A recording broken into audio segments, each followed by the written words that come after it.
نحمدہ ونصلی علی رسولہ الکریم اما بعد فاعوذ باللہ من الشیطان الرجیم بسم اللہ الرحمن الرحیم۔ خواتین و حضرات، قرآن اعتراضات سیریز میں خوش آمدید۔ سلسلہ گفتگو ہم نے یہاں تک پہنچا دیا تھا کہ ہم قرآن مجید کا ایک پریمس سیٹ کرنے میں کامیاب ہوئے تھے، جس میں ہم نے یہ بتایا کہ قرآن مجید ایک وحی کے ذریعے آیا ہے اور یہ ایک ناقابل تردید ذریعہ ہے۔ یہ ٹیسٹیمنی کے اصول پہ ہم اس کو مانتے ہیں، لیکن یہ معمولی ٹیسٹیمنی نہیں ہے۔ اس کے بعد ہم نے اس کے ہسٹوریکل اسپیکٹ سے اس کے ٹیکسٹ کو جب انالائز کیا تو اس میں ایک کلیم یہ کیا جاتا ہے کہ یہ اورل ٹریڈیشن سے آیا، لیکن وہ اورل ٹریڈیشن پہ ڈاکٹر صاحب نے بڑی خوبصورتی سے یہ واضح کیا کہ وہ ایک معمولی اورل ٹریڈیشن نہیں ہے، اس میں بڑا اہتمام کیا گیا تھا اور یہ اس طریقے سے ہم تک منتقل ہوا۔ اس میں ہم کچھ دلائل پہ گفتگو کر رہے تھے کہ جب یہ کہا جاتا ہے کہ قرآن مجید ہیومن جنریٹڈ ٹیکسٹ ہے تو اس پہ کچھ دلائل ڈاکٹر صاحب دینے لگے تھے، تو ہم نے سلسلہ گفتگو وہاں پہ روک دیا تھا۔ ہم وہیں سے آغاز کرتے ہیں، چلتے ہیں ڈاکٹر صاحب کی جانب۔ السلام علیکم ڈاکٹر صاحب، وعلیکم آپ السلام۔ کنٹینیو کیجئے وہیں سے دلائل سے۔ جہاں دیکھیے، پہلی بات تو یہ ہے کہ قرآن مجید کا جو کلام کرنے کا طریقہ ہے، اس میں اگر آپ دیکھیں تو کہیں پر بھی آپ کو یہ چیز نظر نہیں آئے گی کہ جو بولنے والا ہے یا مصنف ہے یا رائٹر ہے وہ ڈیولپ کر رہا ہے۔ کہ آج مثلا اگر آپ کسی بھی آدمی کو لے لیں، مصنف کسی کو جس نے 22-23 سال میں ٹائم میں کچھ چیزیں لکھی ہوں، ایک تو یعنی کہ اس نے ایک دن لکھی اور ختم ہو گیا، تو 22-23 سال کے عرصے میں اس نے کچھ کلام لکھا ہو تو اس میں آپ کو اتار چڑھاؤ نظر آئیں گے۔ کچھ چیزیں بہت اچھے پیمانے کی ہوں گی، کچھ طرح نارمل ہوں گی، کچھ درمیانے درجے کی ہوں گی، کچھ کمزور بھی ہوں گی۔ آپ کو قرآن مجید میں یہ چیز نظر نہیں آتی کہ سارے کے سارے لینگویج کے اعتبار سے، کوالٹی کے اعتبار سے ہر سورہ، ہر آیت ایک ہی معیار پر چلتی چلی جاتی ہے۔ یہ آپ کو کہیں انسانوں میں نظر نہیں آئے گا۔ دوسری بات، نالج میں آدمی ڈیولپ کرتا ہے۔ ایک زمانے میں کچھ رائے رکھتا تھا، پھر ڈیولپ ہوا۔ میں نے اپنے 2 بڑے اساتذہ کو بہت قریب سے دیکھا ہے، تو ان کی آراء ہر روز بدلتی دیکھی ہیں۔ لیکن قرآن مجید کا لکھنے والا 23 سال کے عرصے میں کسی رائے سے رجوع نہیں کرتا، نہیں کہتا کہ پہلے میں یہ کہہ رہا تھا اب یہ کہہ رہا ہوں، نہیں کرتا۔ یہ کیوں نہیں کرتا؟ تو آپ کو انسانوں میں کوئی انسان ایسا نہیں ملے گا کہ جس کا علم ڈیولپ نہ ہو رہا ہو، وہ نئی چیزیں نہ سیکھ رہا ہو یا اس کی رائے تبدیل نہ ہو رہی ہو۔ یہ تو ناممکنات میں سے ہے۔ لیکن وہاں آپ کو یہ چیز پہلے دن جو کلیم کیے گئے، پہلے دن جو باتیں کی گئیں، آخری دن تک وہی چل رہی ہیں۔ تو زبان کی کوالٹی، ڈیلیور کرنے کی کوالٹی، سٹرکچر کی کوالٹی، اس میں کوئی ڈیولپمنٹ آپ کو نظر نہیں آتی کہ آدمی سیکھ رہا ہے اور بہتر ہو گیا اور بہتر ہو گیا ہے۔ تو میں عام طور سے علامہ اقبال کی مثال دیا کرتا ہوں کہ بانگ طرح میں علامہ اقبال لڑکے سے شاعر نظر آ رہے ہیں، بال جبریل میں پختہ کار، اور ضرب کلیم میں جا کر بوڑھے آدمی، آپ کو پورا نظر آئے گا۔ لیکن قرآن مجید میں آپ کو کہیں بڑھاپا نظر نہیں آئے گا، کہیں جوانی نظر نہیں آئے گی، کہیں، ٹھیک ہے۔ تو یہ کیسے ممکن ہے؟ یہ تو ہو گیا اس کے سٹرکچر اور اس کے پہلو سے۔ دوسری جو میسج ہے، اس کا تعلیمات ہیں، اس میں آپ کو ایسا نظر نہیں آئے گا کہ آج وہ کہہ رہے تھے، جیسے علامہ اقبال کہتے تھے کہ بھئی ان تازہ خداؤں میں وطن سب سے بڑا ہے، جو پیرہن اس کا ہے مذہب کا کفن ہے۔ اور اس سے پہلے وہ کہہ رہے تھے چین و عرب ہمارا، ہندوستان ہمارا، ہم بلبلیں ہیں اس کی، یہ گلستان ہمارا۔ تو علامہ اقبال قومیت کے قائل ہوئے، قومیت کا رد کیا، پھر یہی علامہ اقبال جا کر ملت از وطن است کو کفر کہہ رہے ہیں۔ تو یہ سارا کچھ ان کے ہاں ڈیولپ ہو رہا تھا۔ تو کیا نبی کریم صلی اللہ علیہ وسلم کے ہاں کوئی ڈیولپمنٹ اس طرح کی فکر کے اعتبار سے نہیں ہوئی؟ جس کو قرآن مجید نے کہا کہ اگر یہ غیر اللہ کی طرف سے ہوتا تو اس میں اختلاف کثیر پایا جاتا، ٹھیک ہے، تو وہ نہیں پایا جاتا، تو اس کا مطلب ہے کہ کچھ مسئلہ ہے۔ اختلاف کچھ پہلوؤں سے میں زیر بحث لاؤں گا کہ وہ کچھ لوگ اس کو مسئلہ بناتے ہیں، ناسخ و منسوخ والے مسئلے کو، تو وہ انشاءاللہ زیر بحث لاتا ہوں میں۔ تو یہ ایک تو یہ پہلو ہے۔ دوسرا پہلو یہ ہے کہ قرآن مجید میں جتنی باتیں دعوے کے طور پر پیش کی گئیں وہ اگلے 23 سالوں میں پوری ہوئی ہیں۔ یعنی اگر آپ دیکھیں کہ رومیوں کی شکست ہوئی ایرانیوں کے ہاتھوں، ایرانی بت پرست تھے، یعنی آتش پرست تھے، اور جو رومی تھے وہ حضرت عیسیٰ کے ماننے والے تھے۔ تو قرآن مجید حضرت عیسیٰ کو اپنے پروفٹ کے طور پر کلیم کرتا ہے. تو قریش نے کہا کہ اگر حضرت عیسیٰ کا خدا قرآن کا خدا ایک ہی ہے تو پھر رومیوں کو شکست کی ہوئی ہے. اس کا مطلب ہے کہ اللہ تعالیٰ تو بت پرستوں کے ساتھ ہے یا آتش پرستوں کے ساتھ ہے. تو اللہ نے کہا کہ کوئی بات نہیں، یہ چند بضع کا لفظ بولا ہے، چند سالوں میں بضع سنین میں غالب آ جائیں گے.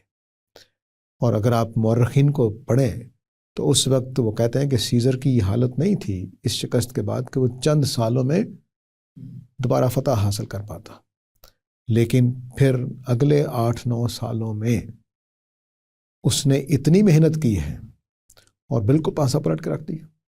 تو اس کا جس شاہانہ استقبال ہوا ہے وہ گبن کی تاریخ میں، آپ ایڈورڈ گبن کی تاریخ پہ آپ پڑھ سکتے ہیں کہ اس نے کس طرح سے، اور خود ایڈورڈ گبن کے الفاظ ہیں کہ پشین کو جب محمد صلی اللہ علیہ وسلم کر رہے ہیں تو اس کے پورا ہونے کا کوئی امکان نہیں، کوئی امکان نہیں. اسی طرح وہ کہتا ہے کہ هو الذی ارسل رسولہ بالہدی ودین الحق لیظہرہ علی الدین کلہ، میں غالب کروں گا، غالب آتے ہیں. تو یہ میں بہت تفصیل میں جاؤں گا تو ٹائم ہی لگے گا، لیکن 20 چیزیں ہیں جو قرآن نے کلیم کی اور وہ اسی زمانے میں لوگوں نے دیکھا کہ وہ پوری ہوئی ہیں. لیکن ڈاکٹر صاحب اس میں جب آپ نے کہا کہ وہ ڈیولپمنٹ نظر نہیں آتی، تو اس میں ہم ایک طرح سے ڈیولپمنٹ دیکھ بھی سکتے ہیں. مثلاً جو ہمارا مکی دور ہے اس میں لہجہ ذرا نرم نظر آتا ہے کیونکہ اس میں اقتدار نہیں ہے، لیکن جیسے ہی اقتدار آ گیا تو لہجے میں سختی بھی فطری عمل ہے اس میں سامنے آ گئی.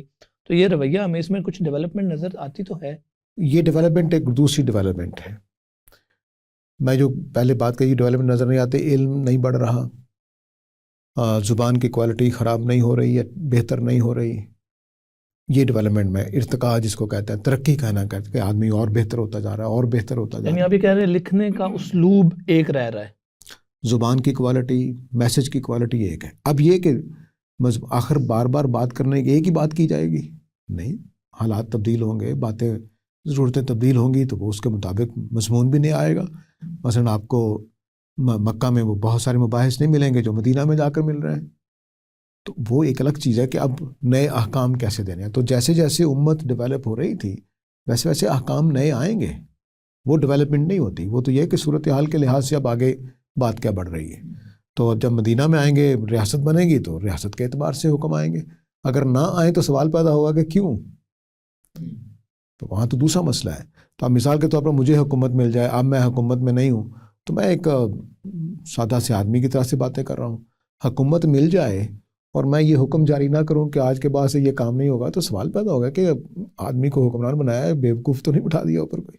ٹھیک ہے، تو ریاست ملنے کے بعد نئے احکام آنے چاہیے، یہ فطری سی بات ہے. تو اس کے لحاظ سے تو بالکل درست ہے کہ وہ یہ ڈیولپمنٹ نہیں کہنا چاہیے، یہ تو مضامین کا ضرورت کے لحاظ سے اترنے کا. اسی طرح ناسخ و منسوخ کا مسئلہ بھی ہوا، اس کو بھی اسی کے ساتھ کور کر لیتے ہیں کہ مسلمانوں کی حالت کے لحاظ سے احکام میں اللہ تعالیٰ نے تبدیلی کی ہے. مثلا 2 حکم ایسے ہیں جو مثال کے طور پر دے رہا ہوں کہ جس میں سخت حکم کو نرم کیا گیا ہے. یعنی پہلے سخت حکم دیا گیا ہے، اس میں نرمی کی گئی ہے مسلمانوں کے، کمزور مسلمانوں کے شامل ہونے کی وجہ سے. تو مثال کے طور پر جہاد کہا گیا کہ تمہاری 1 اور 10 کی نسبت ہو تو پھر جہاد فرض ہے، تم غالب آؤ گے. اور بعد میں کہا کہ الان خفف اللہ تعالیٰ نے اس میں نرمی کر رہے ہیں، اب 1 اور 2 کی نسبت سے آؤ گے. تو پہلے حکم میں ابو بکر و عمر شامل تھے، اس لیے 1 اور 10 کا مقابلہ ہو رہا تھا. بعد میں کمزور صحابہ بھی آ گئے جو نئے نئے ایمان لائے تھے، بس وہ غلبہ کو دیکھ کر ایمان لے آئے، اتنے مضبوط ایمان نہیں تھا. تو اس کو بھی اللہ تعالیٰ نے کہا کہ ہاں اب ٹھیک ہے، تم 1 اور 2 کی نسبت سے لڑو گے. تو حکم میں نرمی آئی. یہ کس وجہ سے نرمی آئی ہے؟ کیا رائے بدلی ہے؟ نہیں، مسلمانوں کے حالات بدلے ہیں. خود بیان کر دیا اس کو کہ تمہارے اندر اب ذوف آ گیا ہے. لیکن ڈاکٹر صاحب اس میں جو ٹیکسٹ ہے قرآن مجید کا، اس میں اس ناسخ کی جگہ تو سمجھ میں آتی ہے، وہ منسوخ کو پھر نکال نہیں دینا چاہیے تھا کیونکہ نبی پاک صلی اللہ علیہ وسلم تو موجود تھے. نہیں، وہ پھر وہ بات اعتراض آ جانا تھا کہ اچھا قرآن نے تبدیلیاں کر کے پھر ٹرائل اور ایرر کیا ہے، ہمارے پاس ثبوت ہی نہیں رہتا کیا ٹرائل ہوا تھا کیا ایرر ہوا تھا. تو اس کے لیے ضروری تھا کہ وہ چیزیں موجود رہیں کہ پہلے یہ حکم دیا گیا، اب یہ حکم دیا گیا، تاکہ یہ بات واضح ہو کہ وہ کوئی ٹرائل اور ایرر کا مسئلہ نہیں ہے. سیدھی بات ہے کہ اب جو فوجی ہمارے پاس ہیں، مثلا جب میں پہلے حملہ کرنے گیا تو میرے پاس بڑے بہادر طاقتور قسم کے فوجی تھے، میں نے کہا حملہ کر دو. دوسری جب میں گیا تو میرے ساتھ کمزور بھی فوجی تھے، میں نے کہا بھی نہیں ذرا ٹھہر کے تحمل سے. تو یہ میری دانائی کی بات لیکن ہے۔ یہ اصول پھر باقی جگہوں پہ اپلائی نہیں ہوگا. مثلا ہمارے پاس بہت سے ایسے احکامات ہیں جو قرآن مجید میں موجود ہیں جو پہلے نرم تھے اور بعد میں سخت ہوئے، مثلا شراب کے بارے میں یا شراب میں پہلے نرم تھا، بعد میں سخت ہے، کہ پہلے آہستہ آہستہ کہا کہ نماز کے قریب نہ جاؤ، یہ نہ کرو، لیکن بعد میں کہہ دیا کہ یہ. اور جو روزوں کا ہے وہ بھی پہلے سخت ہے، بعد میں نرم ہے. یعنی قرآن مجید نے اس کو ایز اٹ از نقل کر دیا ہے اس میں، اور کسی چیز کو نکالا نہیں ہے، نکالا ڈیولپمنٹ اس میں ڈیولپمنٹ نہیں دکھائی کہ میرے اندر کوئی تبدیلی آئی ہے، میری رائے بدلی ہے. نہیں، صورتحال تھی اس لیے میں نے پہلے یہ حکم دیا پھر یہ حکم دیا ہے. تو یہ دانائی، مثلا کہ میں نے بچوں کے لیے اپنی بیگم کو کہا کہ میرا بیٹا پیدا ہوا ہے تو اس کو ابھی دودھ پلاؤ، پھر 3-4 مہینے کے بعد میں نے کہا آپ کو اس نرم سخت غذا کھلاؤ. تو یہ تبدیلی کس میں آ رہی ہے؟ میری رائے بدل رہی ہے، یعنی بچے میں تبدیلی آ رہی ہے تو حالات کے مطابق. یہ دانائی کی بات تھی کہ اس کے مطابق حکم تبدیل کیے جائیں. اگر نہیں کیے جائیں گے تو پھر اس کا مطلب ہے کہ کام خراب ہے. جیسے ہم نے 70 سال پاکستان کے آئین میں تبدیلیاں کتنی کی ہیں، تو کیا آئین والوں کی رائے بدلی یا حالات بدلے؟ دونوں امکان. ٹھیک ہے نا. تو یہ آپ نے بڑی خوبصورتی سے یہ واضح کر دیا. لیکن اس کا مطلب یہ ہوا کہ یہ جو دعویٰ کیا جاتا ہے کہ مثلا قرآن مجید ایک ہیومن جنریٹڈ ٹیکسٹ ہے، یہ تو پھر بڑا کھوکھلا سا دعویٰ معلوم ہوتا ہے اس روشنی میں اگر ہم دیکھیں. لیکن اس سے ایک اور سوال سامنے آتا ہے، اور جو کلیم بھی کیا جاتا ہے کہ جب ہم یہ کہتے ہیں کہ قرآن مجید کے ٹیکسٹ میں اسلوب ایک ہے یا لینگویج میں، جب ایون جو کوٹڈ ٹیکسٹ ہے مثلا جس میں بتایا جاتا ہے کہ ماضی میں لوگ اس طرح بات کرتے تھے یا قیامت میں جا کے لوگ یہ کہیں گے آگ والے، یا تو خدا اپنے مخالفین کا جب ذکر کرتا ہے، چاہے وہ ماضی سے ہوں، چاہے وہ رسول کے دور کے ہوں، نبی پاک صلی اللہ علیہ وسلم کے دور کے ہوں، یا وہ قیامت والے دن کے ہوں، سب کا اسلوب ایک جیسا کیسے ہو سکتا ہے؟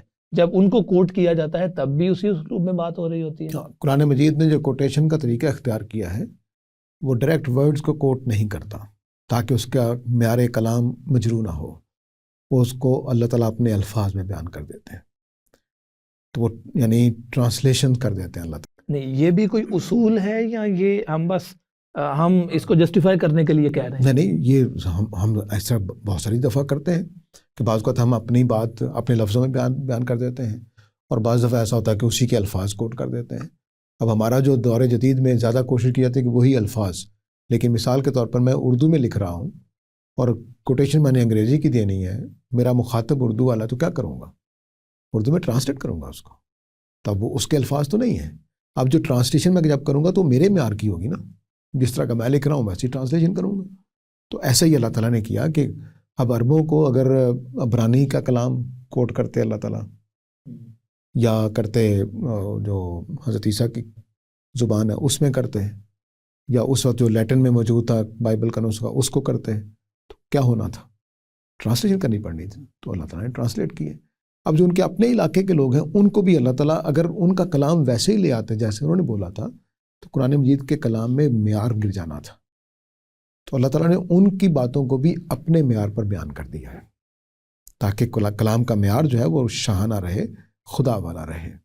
تو اگر بس جملے ابو جہل وغیرہ کے 200 جملے قرآن نے نقل کیے ہیں، 200 جملے وہی کوٹ کر دیتے اللہ تعالیٰ جیسے بولے گئے تھے، تو قرآن کا معیار خراب ہو جاتا.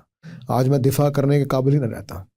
پھر آپ یہ اعتراض کر رہے ہوتا ہے کہ اچھا دیکھو جی ایک تو گرامر کی غلطی پائی جا رہی ہے، دیکھو جی یہ تو جملہ ہی صحیح نہیں بولا ہے، تو یہ کام خراب ہو جانا. بہت خوب ڈاکٹر صاحب. اچھا ڈاکٹر صاحب، اس میں ایک اور اعتراض اسی پہلو سے کیا جاتا ہے کہ جو قرآن مجید ہے ہسٹوریکلی اگر ہم اس کو دیکھیں تو فلسفے میں یہ اصول سمجھا جاتا ہے کہ اگر کوئی چیز ہم کاپی کر رہے ہیں تو یہ بیسیکلی پلیجرزم بھی ہے، اور یہ ایک طرح سے ڈیپینڈنس بھی ہے دوسرے کلام. ایک کلام میں کوئی چیز کاپی ہوئی ہے دوسرے کلام سے تو دوسرے کلام پہ ڈیپینڈ کر رہا ہے پہلے والا کلام. تو کلیم یہ ہے کہ قرآن مجید یہ جتنے واقعات انبیاء کے ہم دیکھتے ہیں اس کے علاوہ بھی یہ کاپی کر رہا ہے بیسیکلی اس سے پہلے والی روایتوں سے، یہودیوں سے یا عیسائیوں سے. یہ سارے قصے اس نے کاپی کیے ہیں، نقل کیے ہیں. اس کی کچھ مثالیں ہیں. مثال کے طور پہ وہ اصحاب کہف کا ایک واقعہ بیان کیا جاتا ہے. اس کے بارے میں یہ بتایا جاتا ہے، جو کلیم کیا جاتا ہے کہ قرآن مجید نے بس اس کو نقل کر دیا اور اس کی اصل کیا تھی اس کو پتہ نہیں چلی، تو آخر میں بس یہ کہہ دیا جی خدا کہہ رہا ہے کہ اس کے بارے میں آپ زیادہ متذبذب نہ ہوں، اس کے در پہ نہ ہوں. حالانکہ اس واقعے کو اگر ہم دیکھیں کہ وہ کرسچنز کس طرح بیان کر رہے ہیں تو اس کے پیچھے ایک مقصد بھی نظر آتا ہے.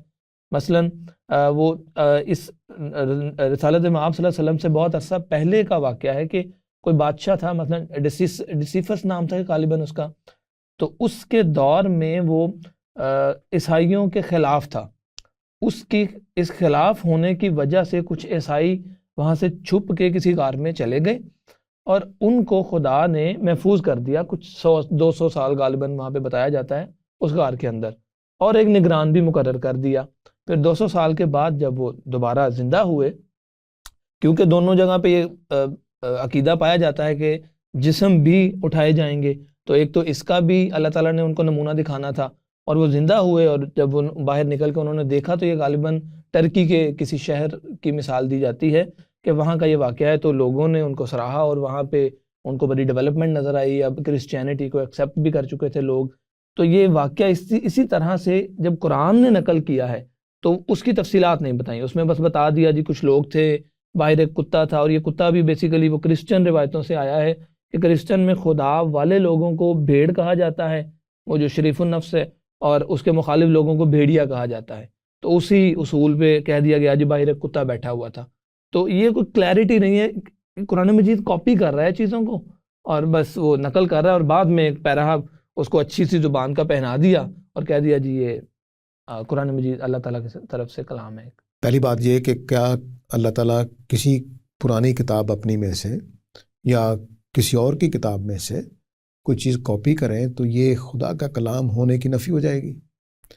کیا اللہ تعالیٰ کے لیے کاپی کرنا منع ہے؟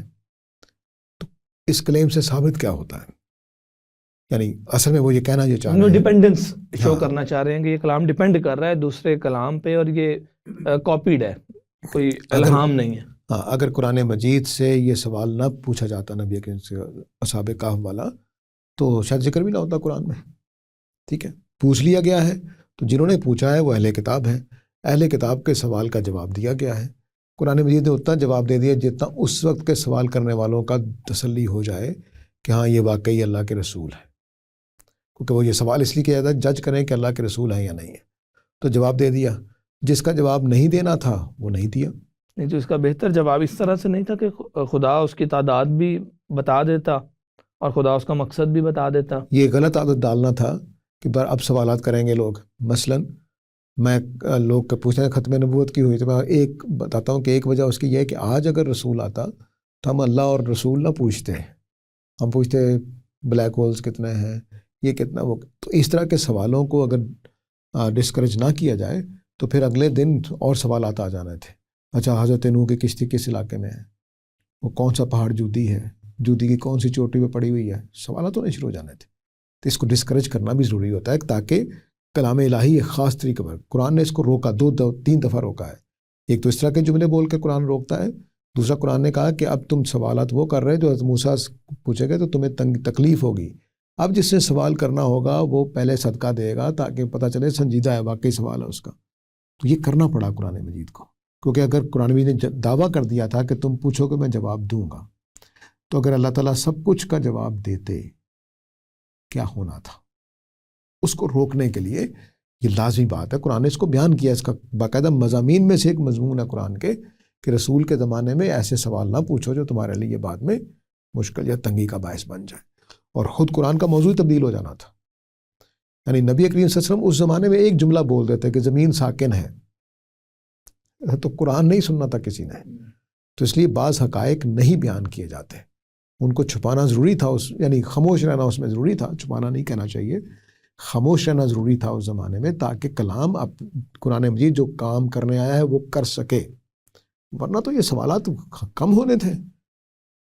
اچھا ڈاکٹر صاحب، ہم سلسلہ گفتگو کا اختتام اس آخری سوال پہ کرتے ہیں. جیسے آپ نے ابھی کہا کہ قرآن مجید نے یہ کہا کہ سوال کریں اور میں جواب دوں، لیکن آج ہمیں اس کے برعکس رویہ نظر آتا ہے. مثلا جو لوگ اسلام قبول کر رہے ہیں، اگر وہ ہم عمومی طور پہ جب ہم دیکھتے ہیں تو وہ خوف سے کر رہے ہوتے ہیں یا لوگوں کے قصے کہانیاں سن کے کر رہے ہوتے ہیں، بجائے اس کے کہ وہ قرآن مجید کا پیغام سمجھ کے اسلام کے دائرے میں داخل ہو رہے ہوں. تو یہ برعکس اس کے رویہ نظر آتا ہے جس میں سوال کرنے سے روکا جاتا ہے ایک طرح سے، اور قصے کہانیوں کی بنیاد پہ اور معجزات کی بنیاد پہ ان کو دائرہ اسلام میں داخل کیا جاتا ہے، خوف کی بنیاد پہ ہم یہ کہہ سکتے ہیں. تو یہ رویہ ایک مختلف نظر آتا ہے. اس پہ کچھ کامنٹ کر دیں پھر ہم اس نشست کا اختتام کرتے ہیں. اصل میں ہمارا جو مذہبی طبقہ ہے وہ جس تصور کائنات، تصور حیات اور تصور انسان پر قائم ہے، وہ سب کچھ بدل گیا ہے، سب کچھ بدل گیا ہے۔ یعنی اگر آپ ہمارے علامہ اقبال اور ان کے بعد میں فالوور جتنے ہیں ان سمیت میں کہہ رہا ہوں کہ وہ پرانے تصور پر قائم رہ کر دور جدید کو سمجھ رہے ہیں۔ پرانے تصور میں جو کائنات کا تصور تھا کہ یہ حادث ہے، اس طرح سے بنی ہے، تبدیل ہو چکا ہے۔ انسان مخلوق ہے، تبدیل ہو چکا ہے، اور خود یہ جو انسان ہے وہ کیا ہے اس کا تصور بھی تبدیل ہو چکا ہے۔ تو یہ تینوں تصور جب بدل چکے ہیں تو علماء کے پاس برج کرنے کے لیے کوئی چیز نہیں ہے۔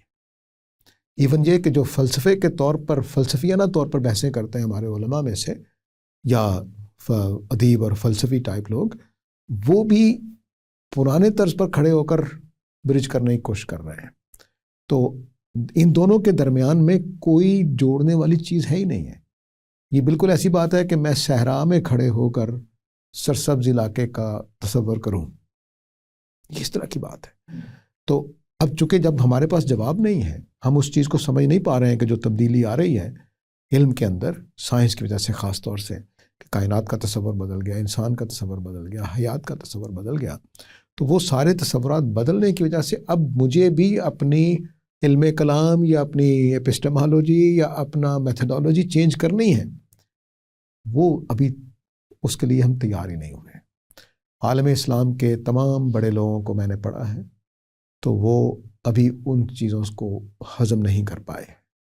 میں یہ نہیں کہہ رہا کہ میں ہضم کر لیا ہے، نعوذ باللہ من ذالک، لیکن مجھے یہ لگ رہا ہے کہ بے بسی کیا ہے، کم از کم میں اتنا سمجھ پا رہا ہوں کہ بے بسی کیا ہے، جس کی وجہ سے اب ہم نے کیا کیا، ہم نے پابندی لگا دی کہ اب آپ نے سوال نہیں کرنا، یہ کرو گے تو مارے جاؤ گے، یہ نہیں کرو گے تو بچ جاؤ گے۔